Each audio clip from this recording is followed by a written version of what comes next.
Permita al noble cierre de puertas. Gracias.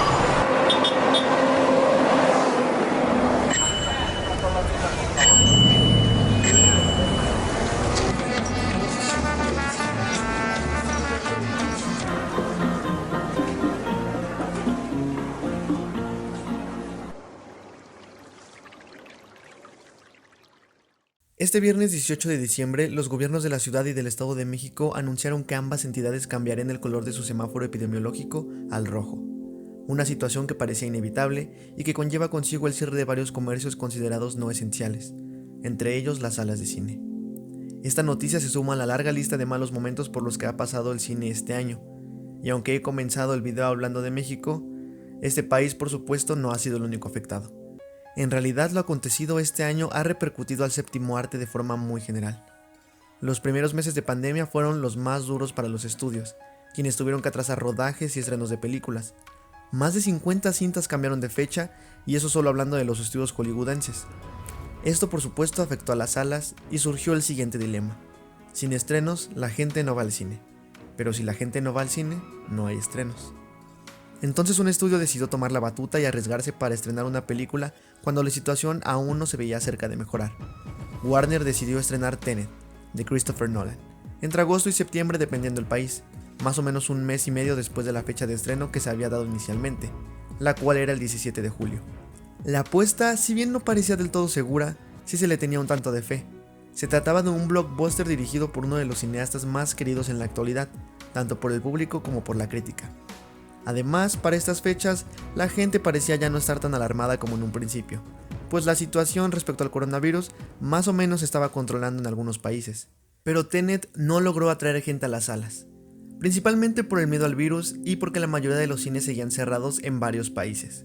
Pero había una tercera razón. Y es que ¿quién iría a una sala a pagar una entrada cuando por el doble de ese precio puedes contratar una plataforma de streaming con cientos de series y películas que pueden ser vistas por más de una persona desde la comodidad de sus hogares?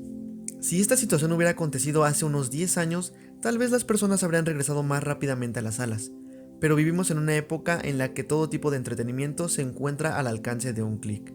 Sin embargo, la cinta estrenó este año y lo que pasó es que la película fracasó casi por completo. De los 205 millones de dólares que fueron invertidos en la película, sin contar la publicidad, solo se han recaudado alrededor de 360 millones de dólares. Se esperaba que la película recaudara 450 millones para comenzar a generar utilidades, cosa que hasta el momento parece que no ha sucedido. Ya sea que Warner lo admita o no, no cabe duda de que la película fue un fracaso comercial de acuerdo a las expectativas. Y si las cifras no son prueba suficiente, solo hay que recordar que el estudio tomó recientemente la decisión de estrenar varias de sus futuras películas, tanto en salas de cines como en la plataforma HBO Max, empezando por Wonder Woman este mes. Este parece ser el camino que las majors de Hollywood tomarán a partir de este año. Pese a que en años anteriores plataformas como Netflix fueron blanco de críticas de productores y directores, ahora estas mismas personas han optado por aplicar el mismo esquema de distribución y exhibición. Si no puedes con el enemigo, únetele. Esto ya era algo que se veía venir. Ya desde hace algunos años se preveía que en el futuro la mayoría de los estrenos se estarían mudando al streaming. Pero esta pandemia no ha hecho más que acelerar el proceso. ¿Tú qué harías si eres miembro de una productora que está teniendo enormes pérdidas debido a que no puede estrenar una película en cines? Pero ves que Netflix en el primer trimestre de 2020 ya había sumado 16 millones de suscriptores nuevos, cuando la cuarentena apenas iniciaba en la mayoría de los países. O que Trolls 2, que en abril fue estrenada de manera digital en Estados Unidos, recaudó 100 millones de dólares en tan solo 3 semanas, lo que a su primera parte le costó 5 meses en salas. Pero entonces la pregunta que surge es, ¿las salas de cine desaparecerán? Lo más probable es que no. Al menos para cuando termine la pandemia, cuando todos tengamos la vacuna y la confianza para salir, puede que las salas tengan un ligero despunte. Estaremos ansiosos de salir a lugares públicos después de un año de no hacerlo, y el cine va a ser un sitio de interés. Tal vez no tanto por la experiencia de ver una película en pantalla grande con un increíble sonido, cosa que a no todas las personas les interesa, sino más bien porque el cine conlleva también otro tipo de experiencias, como salir con amigos o pareja, comer nachos y palomitas, ver una película en 3D o 4D, incluso ir a mamonear a la cineteca. ¿Pero será esto suficiente para mantener vivas a las salas de cine? Lamentablemente no. Y por más boicots que los cines preparen en contra de los estudios, al final estos ya tienen aseguradas sus ganancias, porque la gente olvida. Por más que muchos juremos que no vamos a apoyar las películas de Warner por el duro golpe que le han dado a las salas, al final Dune, Godzilla, Justice League, Harry Potter y más vencerán y terminaremos viéndolas. ¿Qué le queda entonces a las salas? Volverse más pequeñas y más caras suena a algo posible. Como yo lo veo, los cines podrían optar por las experiencias y no tanto por las películas. Tal vez creando más salas para exhibir en 4D, por ejemplo. Pues es algo que no puede ser igualado en casa por más grande que sea tu pantalla y por más bueno que sea tu sistema de sonido. Aunque este tipo de salas saldrían más caras y los boletos subirían más de precio para recuperar la inversión, lo cual no suena a un camino muy viable ni para los empresarios ni para el público. La otra opción es que los cines dejen de apuntar a las grandes masas y apunten a un nicho interesado en, por ejemplo, volver a ver clásicos en pantalla grande. El Padrino, Casablanca, El Señor de los Anillos, 2001, entre otras, son películas por las que varios nostálgicos pagaríamos por ver en una sala. De hecho, ya es algo que se hizo en México cuando abrieron las salas y no había películas que estrenar.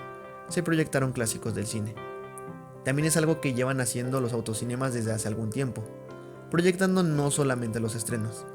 Incluso este tipo de cines podrían cobrar fuerza pues te ofrecen una experiencia distinta, aunque tampoco me parece que sea algo por lo que uno pagaría por ir cada fin de semana o cada 15 días.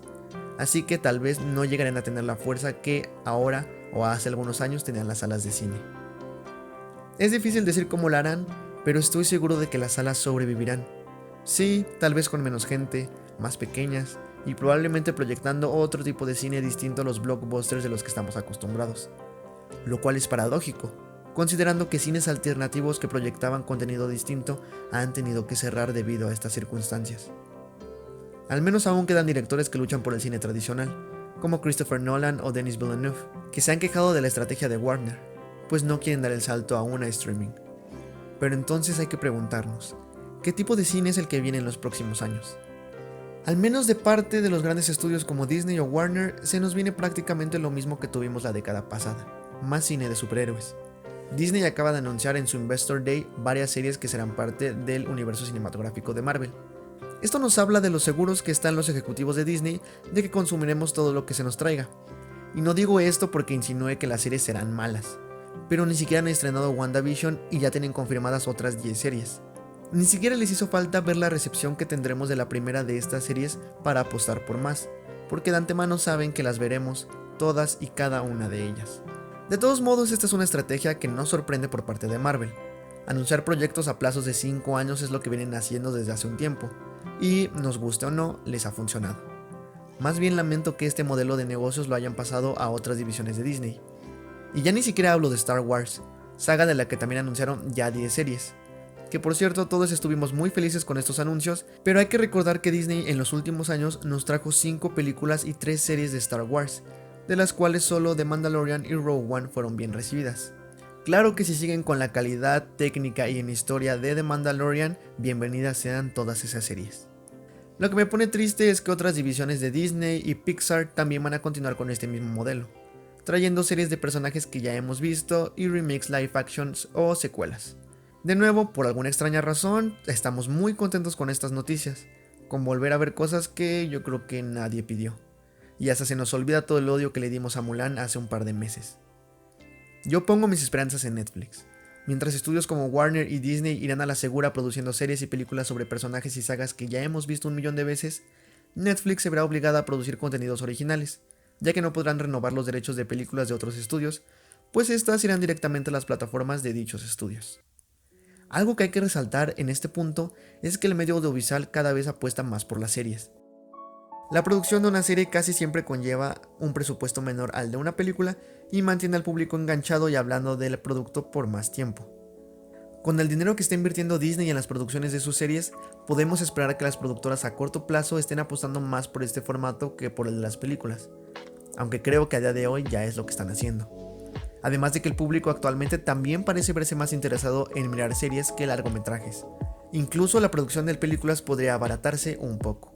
Pues, por ejemplo, ya no tiene sentido responder a las exigencias de un director que quiere filmar con cámaras analógicas o en IMAX, si la mayoría de la gente va a ver la cinta en la pantalla de su casa. Y también hay que destacar que puede que veamos un aumento en la piratería en los próximos años.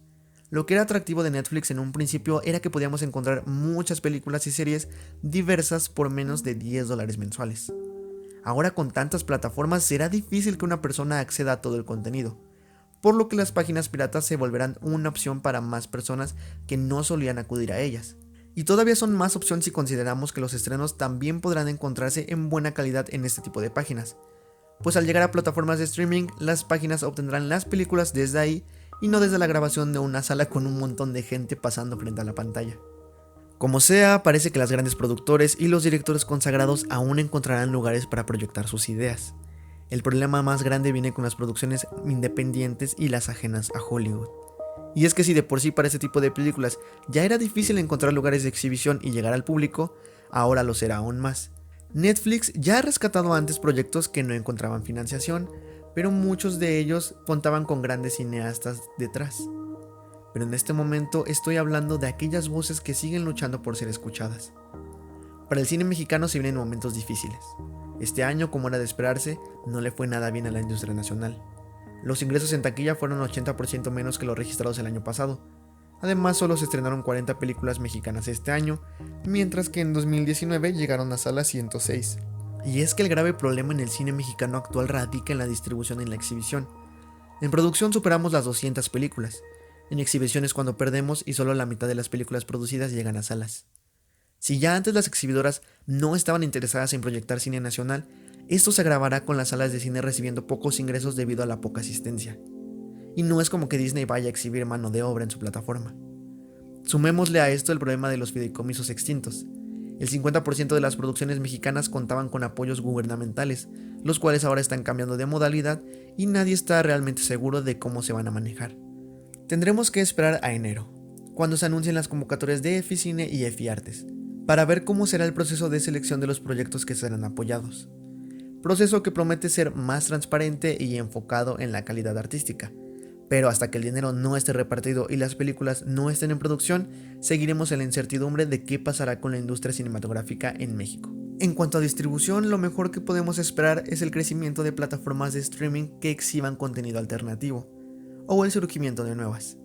Y aunque este tipo de plataformas no lleguen a un público tan amplio debido a la enorme competencia, creo que sus contenidos sí tienen la oportunidad de llegar a más personas de lo que se lograba en salas tradicionales. Ese es un punto bueno para el streaming. Actualmente, si uno quiere ver una película mexicana que no sea distribuida por videocine, tiene que buscar entre las pocas salas en las que se exhiba, con horarios horribles por cierto, o ir directamente a la cineteca, cosa que no va a pasar si no tienes uno en tu ciudad. Por este lado puede que el streaming ayude a estas producciones a tener un mayor alcance, siempre y cuando haya gente apoyando este tipo de plataformas alternativas. Parece que mucho de lo que pase con el cine a futuro depende de nosotros, los espectadores. El tipo de películas o series que veamos y las plataformas o salas en las que gastemos dictaminarán parte del curso que seguirá el séptimo arte en los años venideros. Puede que esté equivocado en todas las cosas que he dicho en este video o puede que no, pero parte de la respuesta la tienes tú. ¿Cuándo fue la última vez que fuiste al cine? ¿Qué sentiste al estar en una sala oscura en medio de un montón de personas a las que no conocías, las cuales, al igual que tú, miraban una luz proyectada en una pantalla? ¿Qué tan seguido gastarías por esto cuando puedes tener la misma película en la comodidad de tu casa por un menor precio? ¿Cuál fue la última película de tu país que viste? ¿Te gustó? ¿Qué tipo de series y películas ves en tu día a día? Cuando hayas contestado todas estas preguntas, puede que estés un paso más cerca de saber hacia dónde se dirige nuestro cine.